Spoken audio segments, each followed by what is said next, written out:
প্ৰিয় দৰ্শক, আমাৰ হিন্দু ধৰ্মগ্ৰন্থ অনুসৰি ভগৱান বিষ্ণু হ'ল এই সৃষ্টিৰ সংৰক্ষক। সেয়েহে যেতিয়াই সংসাৰত ধৰ্মৰ হানি হয় আৰু অধৰ্মৰ বৃদ্ধি হয়, তেতিয়াই তেওঁ সংসাৰৰ কল্যাণৰ অৰ্থে এই পৃথিৱীত অৱতাৰ লয়। সংসাৰৰ কল্যাণৰ অৰ্থে ভগৱান বিষ্ণুৱে লোৱা এনে মুঠ ২৪টা অৱতাৰৰ বৰ্ণনা আমাৰ ধৰ্মগ্ৰন্থত দেখিবলৈ পোৱা যায়। এই ২৪টা অৱতাৰৰ ভিতৰতো আকৌ 10টা অৱতাৰ এনে আছে যাক মুখ্য অৱতাৰ বুলি গণ্য কৰা হয়, আৰু সেই 10টা অৱতাৰক একেলগে 10 অৱতাৰ বুলি কোৱা হয়। এই 10 অৱতাৰৰ ভিতৰতেই ভগৱান বিষ্ণুৱে প্ৰথম অৱতাৰ এটা মাছৰ ৰূপত লৈছিল। সেয়েহে ভগৱান বিষ্ণুৰ সেই প্ৰথম অৱতাৰক মৎস্য অৱতাৰ বুলি কোৱা হয়। ইয়াৰ উপৰিও ভগৱান বিষ্ণুৰ এই মৎস্য অৱতাৰক মৎস্য নাৰায়ণ, হয়গ্ৰীৱ অৰি, বেদ ৰক্ষক, মনুকল্প, মকৰ নাৰায়ণ আৰু মীন নাৰায়ণ আদি নামেৰেও জনা যায়। আমাৰ হিন্দু ধৰ্মৰ কেইবাখনো গ্ৰন্থত এই মৎস্য অৱতাৰৰ উল্লেখ আছে, কিন্তু তাৰ ভিতৰত মৎস্য পুৰাণ, ভাগৱত পুৰাণ আৰু বিষ্ণু পুৰাণত মৎস্য অৱতাৰৰ বিস্তৃত বৰ্ণনা দেখিবলৈ পোৱা যায়। তেনেহলে আজিৰ এই প্ৰস্তুতিত আমি চমুকৈ জানো আহক, বিষ্ণু পুৰাণত উল্লেখিত কথা অনুসৰি ভগৱান বিষ্ণুৱে সংসাৰৰ কল্যাণৰ অৰ্থে কিয় আৰু কেনেকৈ মৎস্যৰ ৰূপত অৱতাৰ লৈছিল। নমস্কাৰ, ভক্তি কথা আৰু জ্ঞানলৈ আপোনাক পুনৰ এবাৰ স্বাগতম জনাইছো। প্ৰিয় দৰ্শক, ভগৱান ব্ৰহ্মাৰ এটা দিনক এটা কল্প বুলি কোৱা হয়, আৰু এই এটা কল্পত 14জন মনু হয়। এই 14জন মনুৰ ভিতৰত প্ৰত্যেকজন মনুৰেই কালখণ্ডক মন্বন্তৰ বুলি কোৱা হয়, আৰু বৰ্তমান আমি যিটো মন্বন্তৰত জীয়াই আছো সেয়া হ'ল 14 মনুৰ ভিতৰত সপ্তম মনু, অৰ্থাৎ বৈৱস্বত মনুৰ কালখণ্ড। বৰ্তমান পৃথিৱীত আমি যিমানবোৰ মানুহ আছো, আমি সকলোবোৰ বৈৱস্বত মনুৰেই সন্তান। মনুৰ সন্তান হোৱাৰ বাবেই মানুহক মনুষ্য বা মানৱ বুলিও কোৱা হয়, আৰু এই বৈৱস্বত মনুক ৰক্ষা কৰি এই সংসাৰত মানৱ জাতিৰ কল্যাণ কৰিবৰ বাবেই ভগৱান বিষ্ণুৱে প্ৰথম অৱতাৰ মৎস্যৰ ৰূপত লৈছিল। আমি সকলোৱে জানো যে সংসাৰত যেতিয়াই ধৰ্মৰ হানি হয় আৰু অধৰ্মৰ বৃদ্ধি হয়, তেতিয়াই ভগৱান বিষ্ণুৱে অৱতাৰ লয়। সৃষ্টিৰ আৰম্ভণিৰ কালখণ্ডটো লাহে লাহে তেনেকুৱাই হ'বলৈ লৈছিল, অৰ্থাৎ অসুৰ আৰু দানৱৰ অত্যাচাৰ বাঢ়িবলৈ লৈছিল। সেই সময়ত দেৱতাসকল জ্ঞানী আৰু শ্ৰেষ্ঠ আছিল যদিও পৃথিৱীত থকা মানুহবোৰ তেতিয়াও অজ্ঞানৰ এন্ধাৰত ডুবি আছিল। সেয়েহে ভগৱান বিষ্ণুৱে মানৱ জাতিক জ্ঞানী কৰি তোলাৰ উদ্দেশ্যেৰে ঋগ্বেদ, যজুৰ্বেদ, অথৰ্ববেদ আৰু সামবেদক 4জন শিশুৰ ৰূপত উৎপত্তি কৰিছিল, আৰু সেই বেদসমূহ মানৱ জাতিৰ হাতত গোটাই দিয়াৰ দায়িত্ব ভগৱান ব্ৰহ্মাক দিছিল। কিন্তু সেই সময়ত যিহেতু পৃথিৱীত প্ৰতাৰণা, দুৰ্নীতি আৰু অসুৰসকলৰ অত্যাচাৰ বহুত বৃদ্ধি পাইছিল, সেয়েহে ভগৱান ব্ৰহ্মাই বেদসমূহক মানৱ জাতিৰ হাতত গোটাই দিবলৈ ভয় খালে, আৰু সেই সমস্যাৰ সমাধান বিচাৰি শিশুৰূপী বেদসকলক ব্ৰহ্মলোকতে থৈ ভগৱান ব্ৰহ্মা ভগৱান শিৱৰ ওচৰলৈ গ'ল। ভগৱান ব্ৰহ্মাই ভগৱান শিৱক ক'লে যে, হে প্ৰভু, ভগৱান বিষ্ণুৱে মানৱ জাতিৰ কল্যাণৰ বাবে 4খন বেদক 4জন শিশুৰ ৰূপত মোৰ হাতত গোটাই দিছে, কিন্তু বৰ্তমান সময়ৰ পৃথিৱীৰ পৰিস্থিতি দেখি এতিয়া সেই বেদসমূহক মানৱ জাতিৰ হাতত গোটাই দিয়াৰ উচিত সময় হৈছে বুলি মই নাভাবো, আৰু আপুনি যিহেতু বিনাশক, সেয়েহে কৃপা কৰি আপুনি এই সৃষ্টিৰ বিনাশ কৰক, যাতে নতুন সৃষ্টিৰ আৰম্ভ হয়। ভগৱান ব্ৰহ্মাৰ কথা শুনি ভগৱান শিৱই ক'লে যে, হে ব্ৰহ্মদেৱ, এতিয়া সংসাৰৰ বিনাশৰ সময় নহয়, সেয়েহে মই সৃষ্টিৰ নিয়মৰ বিৰুদ্ধে গৈ সৃষ্টিৰ বিনাশ কৰিব নোৱাৰো, কিন্তু এটা জল প্ৰলয় কৰিব পাৰো।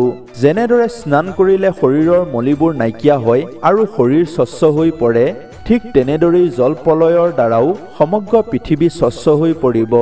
ভগৱান শিৱৰ কথাত ভগৱান ব্ৰহ্মাও মান্তি হ'ল, আৰু তেওঁ ব্ৰহ্মলোকলৈ ঘূৰি আহিল। কিন্তু তেওঁ ব্ৰহ্মলোকলৈ ঘূৰি আহি দেখিলে যে শিশুৰূপী বেদসকল ব্ৰহ্মলোকত নাই, তেওঁলোকক কোনোবাই চুৰ কৰি লৈ গৈছে। আচলতে সেই সময়ত পৃথিৱীত হয়গ্ৰীৱ নামৰ এজন ভয়ংকৰ দানৱ আছিল, যাৰ শৰীৰটো মানৱৰ দৰে আছিল যদিও মূৰটো ঘোঁৰাৰ আছিল। দানৱ হয়গ্ৰীৱ দেৱতাসকলৰ শত্ৰু আছিল, আৰু যেতিয়া হয়গ্ৰীৱে গম পাইছিল যে মানৱ জাতিক জ্ঞানী কৰি তুলিবৰ বাবে ভগৱান বিষ্ণুৱে 4খন বেদৰ উৎপত্তি কৰিছে, তেতিয়া তেওঁ ভাবিলে যে দেৱতাসকলটো আমাতকৈ জ্ঞানী আৰু শ্ৰেষ্ঠ হয়েই। যদি বেদৰ জ্ঞান লৈ মানৱ জাতিও শ্ৰেষ্ঠ হৈ পৰে, তেনেহলে দানৱ তথা অসুৰ জাতিৰ বাবে তাতকৈ ডাঙৰ অপমান আৰু কি হ'ব পাৰে। সেয়েহে হয়গ্ৰীৱে শিশুৰূপী 4খন বেদকে চুৰ কৰি অনাৰ সিদ্ধান্ত কৰিলে। আৰু ভগৱান ব্ৰহ্মা যেতিয়া ব্ৰহ্মলোক এৰি শিৱলোকলৈ গৈছিল, তেতিয়া হয়গ্ৰীৱে ব্ৰহ্মলোকলৈ গৈ শিশুৰূপী বেদসকলক চুৰ কৰি আনিলে আৰু সমুদ্ৰৰ তলত নি লুকুৱাই ৰাখিলে। এইখিনিতে আপোনালোকক এটা কথা জনাই থওঁ যে কোনো গ্ৰন্থত উল্লেখিত কথা অনুসৰি যেতিয়া হয়গ্ৰীৱে 4খন বেদ চুৰ কৰিছিল, তেতিয়া ভগৱান ব্ৰহ্মা যোগ নিদ্ৰাত আছিল। তাৰ পাছত যেতিয়া ভগৱান ব্ৰহ্মাই গম পালে যে 4খন বেদ কোনোবাই চুৰ কৰি লৈ গৈছে, তেতিয়া তেওঁ ভগৱান বিষ্ণুৰ ওচৰলৈ গ'ল আৰু সকলোবোৰ কথা বিৱৰি ক'লে। ভগৱান ব্ৰহ্মাৰ কথা শুনি ভগৱান বিষ্ণুৱে ক'লে যে, হে ব্ৰহ্মদেৱ, মই জানো আপোনাৰ অনুপস্থিতিত হয়গ্ৰীৱ দানৱে শিশুৰূপী বেদসকলক চুৰ কৰি নিছে, কিন্তু আপুনি চিন্তা নকৰিব, মই বেদসকলক অতি সোনকালেই ঘূৰাই আনিম। ভগৱান বিষ্ণুৰ কথা শুনি ভগৱান ব্ৰহ্মা বৰ সন্তুষ্ট হ'ল। তেওঁ পুনৰ ক'লে যে, হে প্ৰভু, মই আৰু এটা কথা লৈ বৰ চিন্তিত হৈ পৰিছোঁ। এফালে মোৰ অনুৰোধত ভগৱান শিৱই অতি সোনকালেই পৃথিৱীত জল প্ৰলয় কৰিব আৰু সেই জল প্ৰলয়ত পৃথিৱীৰ সকলোবোৰ জীৱৰ লগতে মানৱ জাতিৰো অন্ত হ'ব। আনফালে আকৌ মোৰ পুত্ৰ স্বয়ম্ভু মনুৱে এই সৃষ্টিৰ সুৰক্ষাৰ বাবে আমৰণ ব্ৰত কৰি আছে। এনে অৱস্থাত মনুৱে কেতিয়াও মানৱ জাতিৰ অন্ত হ'বলৈ নিদিব। সেয়েহে মই বৰ দুমোজাত পৰিছোঁ, আপুনিয়ে ইয়াৰ কোনো সমাধান দিয়ক। ভগৱান ব্ৰহ্মাৰ কথা শুনি ভগৱান বিষ্ণুৱে ক'লে যে, হে ব্ৰহ্মদেৱ, এই বিষয়টোতো আপুনি একো চিন্তা কৰিব নালাগে, কাৰণ মনু আৰু সমগ্ৰ মানৱ জাতিৰ কল্যাণৰ বাবে মোৰ প্ৰথম অৱতাৰ অৰ্থাৎ মৎস্য অৱতাৰ লোৱাৰ সময় আহি পৰিছে। সেয়েহে আপুনি নিশ্চিন্ত হৈ উভতি যাওক। ভগৱান বিষ্ণুৰ কথা শুনি ভগৱান ব্ৰহ্মা বৰ সন্তুষ্ট হ'ল আৰু ভগৱান বিষ্ণুক প্ৰণাম জনাই তেওঁ তাৰ পৰা গুচি গ'ল। আনফালে পৃথিৱীলোকত মনু মহাৰাজে সংসাৰৰ সুৰক্ষাৰ বাবে আমৰণ ব্ৰত কৰি আছিল আৰু তেওঁৰ পত্নী শতৰূপায়ো তেওঁৰ সেই কাৰ্যত সহযোগ কৰিছিল। এইখিনিতে আপোনালোকক এটা কথা জনাই থওঁ যে মৎস্য পুৰাণত উল্লেখিত কথা অনুসৰি বৈবস্বত মনুক শ্ৰদ্ধাদেৱ আৰু ৰজা সত্যব্ৰত নামেৰেও জনা যায় আৰু তেওঁ দ্ৰাবিড় সাম্ৰাজ্যৰ ৰজা আছিল। এতিয়া আহোঁ মূল বিষয়লৈ। এদিনাখন সূৰ্যাস্তৰ সময়ত যেতিয়া মনু মহাৰাজে নদীলৈ গৈ সূৰ্যদেৱক জল অৰ্পণ কৰিছিল, সেই সময়ত তেওঁ হাতৰ পানীত এটা সৰু মাছ দেখা পালে। সেই মাছটোৱে মনু মহাৰাজক ক'লে যে, হে মহাৰাজ, আপুনি মোক পুনৰ পানীত এৰি নিদিব, কাৰণ এই নদীত বহুতো ডাঙৰ ডাঙৰ জলচৰ জীৱ আছে। যদি আপুনি মোক পুনৰ ইয়াত এৰি দিয়ে, তেনেহ'লে ইয়াত থকা ডাঙৰ ডাঙৰ মাছবোৰে মোক খাই পেলাব। মাছটোৰ কথা শুনি মনু মহাৰাজে ক'লে যে, তুমিতো জলচৰ জীৱ, যদি মই তোমাক এই নদীত এৰি দিব নালাগে, তেনেহ'লে ক'ত এৰি দিম? তুমি ক'ত থাকিব বিচাৰা? মনু মহাৰাজৰ কথা শুনি মাছটোৱে ক'লে যে, হে মহাৰাজ, আপুনি মোক আপোনাৰ কমণ্ডলুত স্থান দিয়ক, মই তাতেই সুৰক্ষিত হৈ থাকিম। মাছটোৰ কথা শুনি মনু মহাৰাজেও মাছটো নিজৰ কমণ্ডলুত ভৰাই ল'লে আৰু নিজৰ ঘৰলৈ উভতি আহিল। ঘৰত আহি মাছটো কমণ্ডলুতে থৈ মনু মহাৰাজে বিশ্ৰাম কৰিবলৈ ল'লে। ৰাতিপুৱা মাছটোৱে পুনৰ মাত লগাবলৈ ল'লে, হে মহাৰাজ, মোক ৰক্ষা কৰক, মোক ৰক্ষা কৰক। মাছটোৰ মাত শুনি মনু মহাৰাজ কমণ্ডলুৰ ওচৰলৈ গ'ল আৰু তেওঁ দেখিলে যে মাছটো ডাঙৰ হৈ পৰিছে আৰু কমণ্ডলুত নধৰা হৈ পৰিছে। একে ৰাতিতে মাছটো ইমান ডাঙৰ হৈ পৰা দেখি মনু মহাৰাজ বৰ আচৰিত হ'ল। তেওঁ মাছটো নি এটা ডাঙৰ পাত্ৰত ৰাখিলে। কিছু সময়ৰ ভিতৰতেই মাছটো ইমান ডাঙৰ হৈ পৰিল যে মাছটো সেই ডাঙৰ পাত্ৰটোতো নধৰা হৈ পৰিল। তেতিয়া মনু মহাৰাজে মাছটো নি সাগৰত এৰি দিয়াৰ সিদ্ধান্ত কৰিলে, কাৰণ মাছটো ইমানেই ডাঙৰ হৈ পৰিছিল যে সাগৰত থকা ডাঙৰ ডাঙৰ মাছবোৰেও তাক খাই পেলোৱাৰ ভয় নাইকিয়া হৈ পৰিছিল। সেয়েহে তেওঁ মাছটো নি সাগৰত এৰি দিলে। তেতিয়া মাছটোৱে সাগৰতো বৃহৎ আকাৰ ল'বলৈ ল'লে। মাছটোৰ আকাৰ ইমানেই ডাঙৰ হৈ পৰিছিল যে সাগৰো তাৰ বাবে সৰু যেন লাগিবলৈ ল'লে। তাকে দেখি মনু মহাৰাজে ক'লে যে, হে মৎস্য, মই জানো যে আপুনি কোনো সাধাৰণ জীৱ নহয়, আপুনি নিশ্চয় কোনো দেৱতা। সেয়েহে কৃপা কৰি আপুনি মোক নিজৰ প্ৰকৃত ৰূপত দৰ্শন দিয়ক। তেতিয়া সেই বৃহৎ আকাৰৰ মাছটোৰ পৰা ভগৱান বিষ্ণু আবিৰ্ভাৱ হ'ল। ভগৱান বিষ্ণুক দেখি মনু মহাৰাজে তেওঁক প্ৰণাম জনালে আৰু ক'লে যে, হে প্ৰভু, আপোনাৰ দৰ্শন পাই আজি মই ধন্য হলো। কিন্তু হে প্ৰভু, আপুনি মৰ্ত্যলোকলৈ অহাৰ উদ্দেশ্য কি?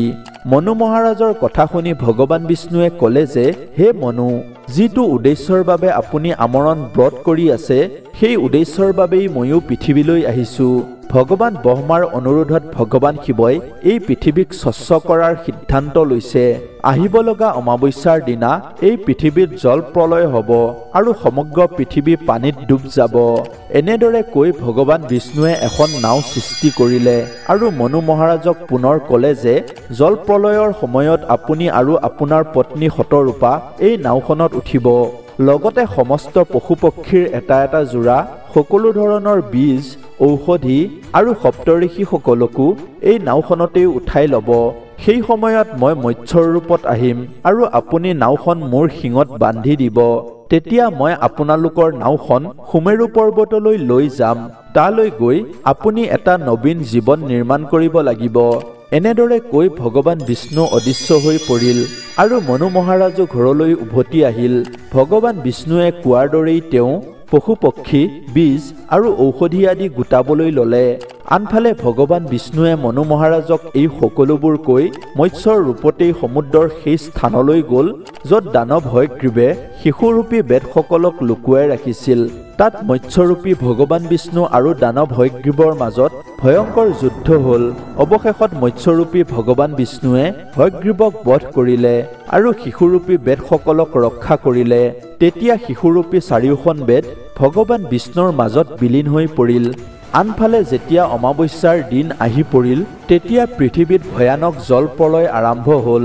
মনু মহাৰাজেও ভগৱান বিষ্ণুৱে কোৱাৰ দৰেই সমস্ত পশু পক্ষীৰ এটা এটা যোৰা, সকলো ধৰণৰ বীজ, সকলো ধৰণৰ ঔষধি আৰু সপ্তঋষিসকলকো নাৱত তুলি ল'লে। লগতে নিজেও পত্নী শতৰূপাৰ সৈতে নাৱত গৈ উঠিল। সময়ৰ লগে লগে প্ৰলয়ৰ প্ৰকোপো ভয়ানক হ'বলৈ ল'লে। প্ৰলয়ৰ প্ৰকোপত নাওখন ডুবু ডুবু হৈ পৰিল। তেনেতে মৎস্যৰূপী ভগৱান বিষ্ণুৱে দৰ্শন দিলে। ভগৱান বিষ্ণুক দেখি সকলোৱে তেওঁক প্ৰণাম জনালে আৰু শেষনাগৰ সহায়ত নাওখন মাছটোৰ শিঙত বান্ধি দিলে। তেতিয়া মাছটোৱে নাওখন সুমেৰু পৰ্বতৰ ফালে টানি নিবলৈ ল'লে। যেতিয়া তেওঁলোক গৈ সুমেৰু পৰ্বতত উপস্থিত হ'ল, তেতিয়ালৈকে জল প্ৰলয়ৰো অন্ত হৈছিল। তাত ভগৱান বিষ্ণুৱে তেওঁলোকক পুনৰ দৰ্শন দিলে আৰু চাৰিওখন বেদ তেওঁলোকৰ হাতত গোটাই দি ক'লে যে, হে মনু, এতিয়াৰ পৰা এই সংসাৰত মানৱ জাতিৰ নিৰ্মাণৰ দায়িত্ব আপোনাক দিলো। কাৰণ আপুনিয়েই এই কামৰ বাবে উপযুক্ত আছিল, সেইবাবেই মই আপোনাক বাছনি কৰিছিলো।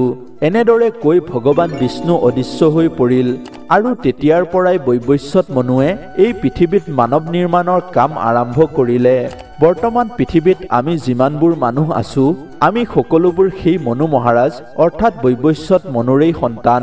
এইখিনিতে আপোনালোকক আৰু এটা কথা কৈ থওঁ যে, মৎস্য পুৰাণত উল্লেখিত কথা অনুসৰি জল প্ৰলয়ৰ অন্ত হোৱাৰ পাছতহে ভগৱান বিষ্ণুৱে দানৱ হয়গ্ৰীৱক বধ কৰি চাৰিওখন বেদ উদ্ধাৰ কৰিছিল আৰু বেদকেইখন আনি পুনৰ ভগৱান ব্ৰহ্মাৰ হাতত গোটাই দিছিল।